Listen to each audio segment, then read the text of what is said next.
established a brand, and really the ball started rolling. The business grew extremely well. Somewhere in the middle, we ran out of money. I don't even think you know this, Mom, but we ran out of. Well, we were 1 week away from running out of money, and we had pitched an idea to a group of doctors that we would write a platform that would, for nursing homes, it would manage their on-call paging system. You would call this number from a nursing home, a central number that you would call every time, and depending on who was on call that night, they would get a notification and a notification level, whether it was they needed an immediate response or they just needed some sort of response. So, however it worked out, we got these doctors to invest in this platform, and it was extremely timely. It was just enough money to get us maybe 2 or 3 more months down the road, which was about how much time we needed to get that customer up and running. So, in the middle of starting the first company, we started the second company and ran them in parallel. And you guys have an associate professor, Akash, right? Is that right? Yeah. So Akash actually owns it now and took it over. Took it over from me a couple years ago after Matt Eubanks was running it. So I guess the question relative to starting a business, what's the hardest thing that I went through in starting a business, or anybody could expect to go through in starting a business, is really I didn't have any experience and learned on the fly, and that was challenging at times.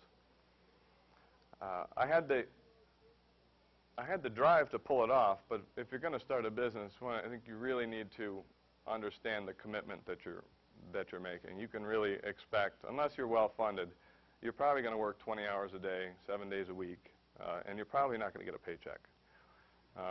And in my case, that was maybe the first year and a half of the business. I worked those hours and did not get a paycheck. And my feeling on that was, I'll get it later, and that seemed to work out.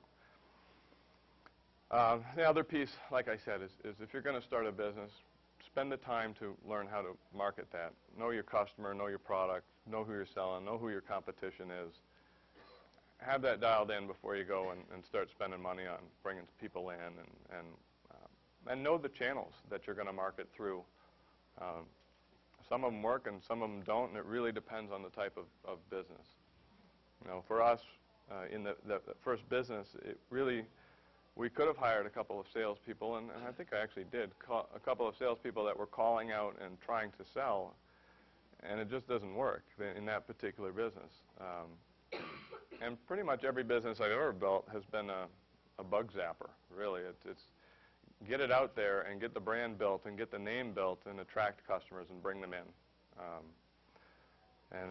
as opposed to having to go out and hunt them. But lots of businesses are completely different from that. And I guess the third story goes into running a business. So I'll tell you the last couple years of this particular business. It grew up. I started it in 2002, and we started focusing on voice over IP in 2004. And from 2004 to 2007, we grew on average about 500% a year. It was quite the time. But one of the things we didn't have in place, we had a solid business plan. We were certainly funded well enough. I had some good people. I had great connections in legal and financial counsel. But what I didn't have was the infrastructure and the process and procedure to run a business effectively when it gets at that level. I think there's a financial threshold where running a business becomes something different than a startup, around 10 million. So what turned out was at the end of 2007, we had done great. We were at 24 million in revenue, up from 0 in 2004. But what I didn't do was the process and procedure from a financial standpoint, and my accounting department was an absolute wreck, to the point where we had to bring in, I think, 6 CFOs, hired guns basically to come in, clean it up, document it, fix it, hire the right people, train those right people. And so the expense of not doing it ahead of time and not doing it properly was well into the six figures, just from a personal standpoint. The end result of it was we have great systems now, and they can support significant growth and business as a whole. At the end of '07, we're doing great. We had our first profitable year. And we had great people and great idea, and our brand was solid. We had spent a ton of money in the early days going to trade shows and building this brand and building this reputation. And '07 came, and I have a lot of ideas, a lot of things I'd like to do, a lot of businesses I'd like to start. I don't particularly like running a business. I like starting a business. And that's kind of a fault. And if you read any book on business, they'll probably tell you the same thing. And maybe you won't do the same thing I did and think that I was different or special and that those rules somehow don't apply to me. I decided I was going to try and do a whole bunch of them at the same time because I had this one that was doing great and it was stable and successful. And I really wanted to get back into my old business model of building software applications and hosting them and running that model. So I started that, and I hired a team, and they were building that. And I had some other ideas. I hired a team, and they were building that. And we were burning through cash at a pretty good rate. And that got us into the middle of the year. In September, it was actually September 15th, 2007, I was walking out the door. I was going to the airport. I was going down to the Inc. 500 conference. We won it 3 years in a row, and it was a cool show, and so we went down there. And on the way out, my CFO handed me our financials for August. And I really didn't look at them until I looked at them when I got on the plane. And it wasn't good. It was, we had gone, this was when the economy decided to disappear. And we had gone from $2.5 million a month in revenue down to $1.4 million a month in revenue. So needless to say, we were on track to have a really bad year. So from Washington, when we were down at the show, we figured out how to react quickly. A lot of people, I think, when the economy was disrupted, a lot of them that I know put their head in the sand and decided that it'll just come back next month, or it's just a bad quarter, or America's unstoppable, this can't happen to us, kind of thing. And we took the opposite approach and looked at our financials from a realistic standpoint. Unfortunately, the end result of that was through the rest of the year, we laid off more than 60% of our staff and cut our operating expenses probably by about 50% or so. Even after doing all of that, we still ended up losing, in '08, probably $1.3 million, roughly. And that's not fun. But everything happens for a reason as far as I'm concerned. And the changes that we made during this time period were significant. And they were significant from a mindset of what not to do, lessons learned. I dropped out of college, but I just paid my tuition on that one.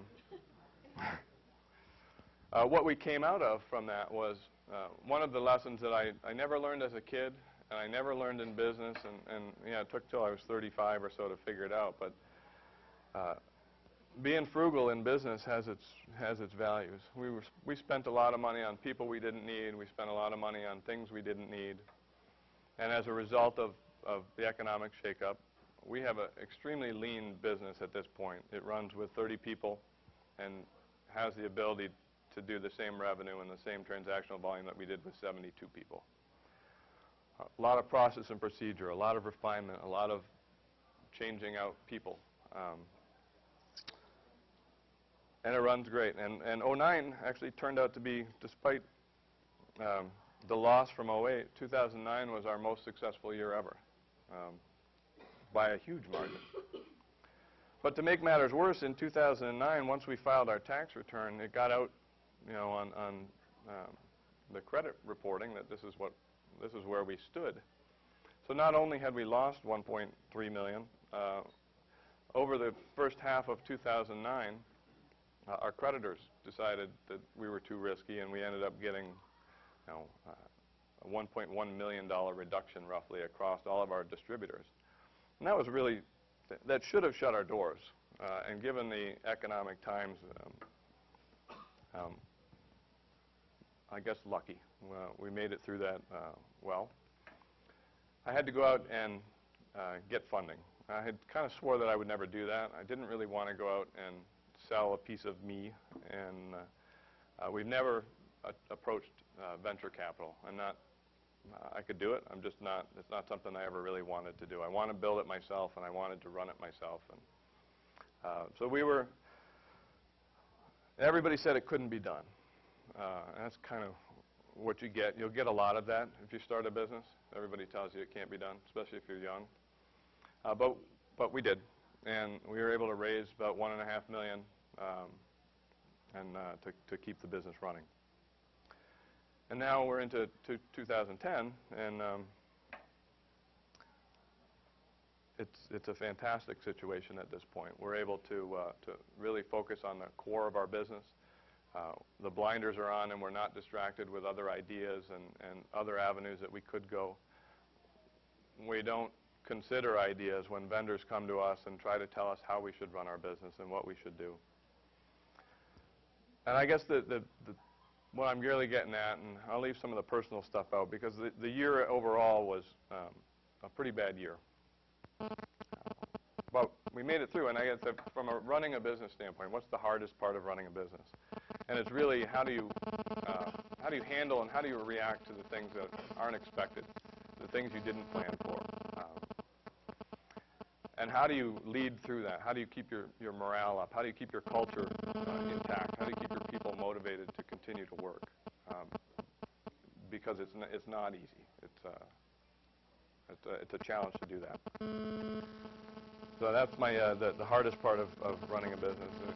There's a lot of things that you can read any book you want on business, and it'll tell you all of the things that you should do, and you probably should take that wisdom and run with it. But if you're going to run a business, have a great business plan, and make sure you change it all the time, and you keep it open, and it's never a closed document. Ours is revisited quarterly, and we look at what we did and what we decided not to do and what we did differently. It's not something I'm going to go show an investor or a banker. It's our plan. It's what we're going to do. And that's essential when you're starting a business or running a business. If you don't have a plan, you will probably fail. So those were my three little stories on starting a business and running a business. And I think there were some other questions in there. It was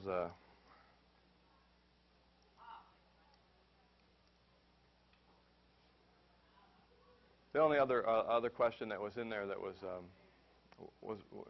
think was relative to voice over IP. If those of you that are interested in voice over IP, and the question was, is voice over IP as a technology changing the workplace? And I think the question was the decorum and I guess the expectations of business. And my answer there is that it's contributing to the change in business, and what it's really doing is it's enabling businesses to not just change the decorum, but change the location. And you're seeing it more and more. I can work just as efficiently at home as I can in the office. I can work just as efficiently here in your lounge as I can at the office. And VoIP's just a piece of it. It's not the driver in it. But it does change business. It changes how you run your business and how you can run your business. And it is a cool technology. There's a lot of emerging technologies out there that really contribute to the American mindset of faster and more accessible. I don't necessarily agree with that, but that's the reality of it. So that's kind of what I had. I like questions. I love questions. If you guys have any questions, I was really happy that you sent the list of questions. Makes it easier for me to frame it up. But if any of you have any questions about business or voice over IP or my stuff, I'd be happy to answer it. This is what I get when I'm at work. I have these business meetings, and the last time I rambled on for 3 hours. And I think I had 3 questions at the end of it. Yeah. How many employees are you up to now? We're back. We have about 32